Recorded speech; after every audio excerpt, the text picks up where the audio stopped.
Hi, I'm Laura from Ontario Business Central. Today I'm here with Marco from Network Family Care Center. Nice to meet you, Marco. Nice to meet you, Laura. Thanks for having me. Oh, you're very welcome. You're a chiropractor, correct? That's right, yes. So you bought a chiropractic business. And how did you find out about the business being for sale? I was in Italy, working in Italy, and I came back to Canada. When I came back, I wasn't sure exactly what I wanted to do at first. When I came back, initially I did those locum things. So I was spending my time just going to different practices, just covering for people that were away for a period of time, seeing how they practice, what I liked, what I didn't like. I have a specific technique that I do that's not that common in chiropractic. The senior guys that has been doing that technique for a long, long time, I was always in contact with him since when I got back. And he says, oh, one of my colleagues, he's thinking of retiring and he does the technique that we do, so maybe you should go look at his practice and talk to him. Coming from Italy, coming back to Canada, I didn't have like a base of people that knew me or anything. So if I walked into a practice that already exists, we kind of say, just don't go in and screw it up and you'll have an income already and you'll be able to kind of maintain what you have and already have an income right from the start because you're just maintaining a patient base. How did you finance it? So some of it I had my own capital, some of it was a loan from the bank that my dad had to co-sign for me. When I was in Italy, when I was working in Italy, I had money set aside from there. And while I was doing the locums here in Canada, I was setting money aside as well. And did the loan last a long time? Do you still have it? No, I paid that off quite a while ago. So I had it with my dad for a number of years, and then after I just kind of evolved it into my own loan basically. So I took my dad off it as the co-signer, and then I was able to continue it myself. What about your equipment? Most of it was there already in the practice, so that's what I was purchasing. You know, the tables were there. We don't have a lot of manual technical things. It's just kind of our hands and tables, and that's about it. But all the stuff was already in a pre-existing practice, so I was just purchasing it and going into it basically. So that was very helpful as well. What would you say was a pain point for you when you started the business? The biggest thing is your skill level going to be there enough? Like I'm walking into somebody else's patients. Touch is a sensitive issue for people. The biggest thing was just making sure that I was going to be able to transition the patients, that they would trust me enough. So I'd already done as much work as I could to make sure my skills were top notch. A lot of it is just understanding, okay, how much time am I going to spend there? How much time am I going to be spending outside of normal hours to kind of make sure everything's running good? Because when you're an entrepreneur, you're it. Yeah. Biggest pain point was just understanding, expenses. Is it enough coming in? Rent, all those kind of things. What about advertising? Do you advertise? I've done it periodically. I'd say 95% of my practice is just kind of referrals, but at certain periods of time you might have ups and downs and stuff. So I just said, okay, let's try advertising for a while. So maybe about 5 years ago, I went on like let's try a little advertising, and it actually went pretty good, but we only had to do it for a little while. Then I got busy enough that I didn't need to do it anymore. But they always say you should always be doing marketing even if you're busy. And so part of that is I've decided to do like a weekly health tip for my patients. So I upload a video to YouTube, and I have probably over 400 of them now. I've been doing it for many, many years. Did you do the videos yourself or did you hire? No, I did it myself. What happened was I hired a chiropractic coach, right? And he said, you should write a newsletter for your patients every week. And I said, I don't really like writing, but I was kind of interested in technology. And I said, what about a video? And he said, yeah, okay. If you need to talk about something, just talk into the camera. So I want to see a video every week. And so I decided to do videos on what my patients ask me often. And I've been doing it for, 7 or 8 years now, whatever it is. Good for you. But a lot of them actually have questions about the care that I provide too. Because the technique I do is different than traditional cracking chiropractic. It's a very light technique that just involves light touches with my thumb on specific spots. The people that know about it gravitate to it because some people are afraid of getting cracked or they're worried about getting hurt. And obviously this technique is very light, so anybody can have it done on them. So I do it on newborn babies, I do it on 99-year-old people. Wow. You kind of need to understand it a little bit to understand how it's helping, right? So a lot of my videos are on the technique itself. So how did you get interested in becoming a chiropractor, Marco? Well, it goes back to when I was in grade 9. My dad was on the front porch. He was going to a chiropractor at the time, and he looked at me and says, your legs are crooked, because I have bow legs. And he goes, I'm going to take you to the chiropractor, because he thought maybe the chiropractor could fix my crooked legs. But going to that chiropractor, I actually liked what he did, lifestyle sort of thing. And then when I saw what he was doing, I said, wow, he's helping people. He's not cutting anybody. There's no blood.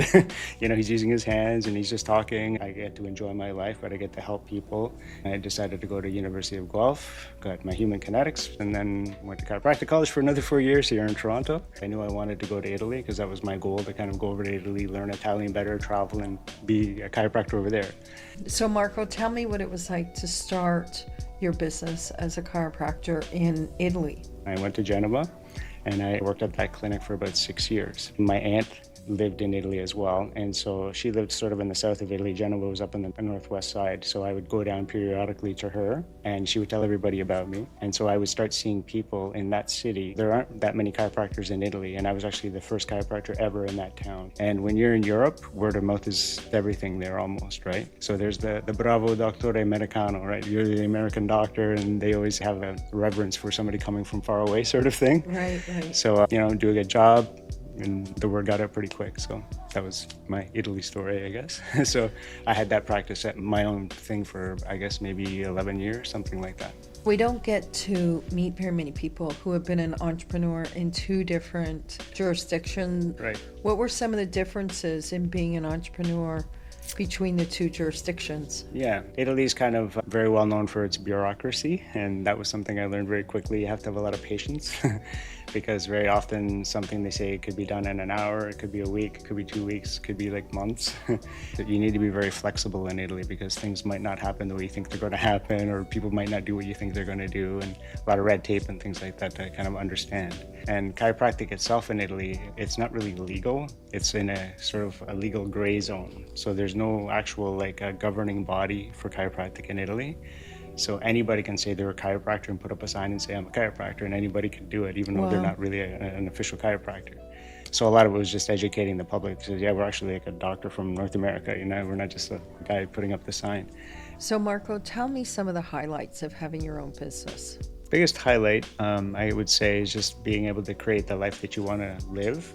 And I'm back from the Tony Robbins generation, those kind of things where I listen to the audio cassettes and how to start a business and how to live your life. And they always said that if you're an entrepreneur, you should use your business to live your life, not live your life to make your business. So I got some coaching very early. There was a chiropractor who says your office is yours and you can make it however you want to. Right. And you don't have to listen to everybody saying you have to be open on Saturdays, you have to do this, you won't get any people. So they just said if you're good and you're authentic and you do the right job, you can set your own hours. The initial coaching that I got, they actually said give yourself a 3-day long weekend every weekend. So in the practice in Italy, when I was in Italy, I worked from Monday to Thursday, and then I was off on the weekends. And so every time there was like a continuing education seminar in Italy, everyone was complaining, I'm losing money because I'm not seeing my patients. I could fly on the Friday, be on the seminar Saturday and Sunday, and I never felt like I was losing anything because my patients are all in the first 4 days. Right. So when I came to Canada, the practice was open Monday, Wednesday, Thursday. That practitioner had it those 3 days, and I said, that's perfect. I was also going to be starting a family, and so my wife being a flight attendant, we worked opposite days, so we were always around for our child to help him grow up too, which is cool. Oh, that's great.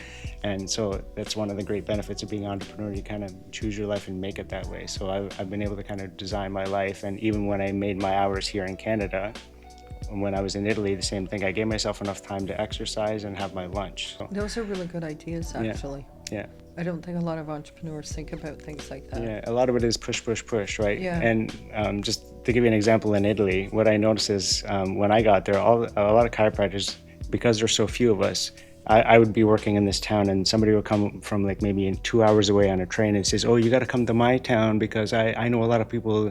And so what ended up happening is almost all the chiropractors in Italy work like half a day in like 8 different places. And that was their whole life. And I said, I'm not going to do that because most of them ended up divorced and they weren't spending time with their family and stuff. And I said, no, that's not going to be me. So I worked those 4 days and that's it. And then this is family time and free time for myself. And I can travel and do what I need to do. So that was the biggest thing here. So in Canada, I just said I got to design my office so I can live my life the way I'd like to, provide service and provide value. So you're talking about how you take a trip to Italy every year with your son, Right. and that you continue to practice in Italy while you travel. How do you do that? There's a number of clients there in Italy that said, okay, just tell me when you're coming back. I've left my chiropractic table at my aunt's house. So when I'm there for the 2 weeks, she gets the first and last visit of the 2 weeks. And then we go to an Airbnb. And then through WhatsApp, I have about 4 or 5 old clients that still want to come and see me. So when I go there, I let them know where the Airbnb is and they come and I do some visits for them while I'm there. And they're only there for 2 weeks. They still look forward to it, and it's a big difference for them too. So it's kind of interesting to stay connected with them, and it's cool. Yeah. Yeah. Oh, that's great you do that. Yeah. How have we at Ontario Business Central helped you? Well, being a corporation, I have to do the annual renewals, and the corporate corporation search, and the chiropractic college asked us to have that done every year. So then I've done it through you, and then we get the reminders, and I know I don't miss it, and we're able to do that, and that's keep things running smoothly every year. So that's very. Thank you for coming in, Marco. I've learned a lot about quality of life while you're operating a business, especially a chiropractic business or professional business. Right. It's very nice meeting you. Nice meeting you too. Thanks for your time, and I appreciate it. And hopefully, people out there learn something, and I've imparted some good knowledge. Thank you. Thanks.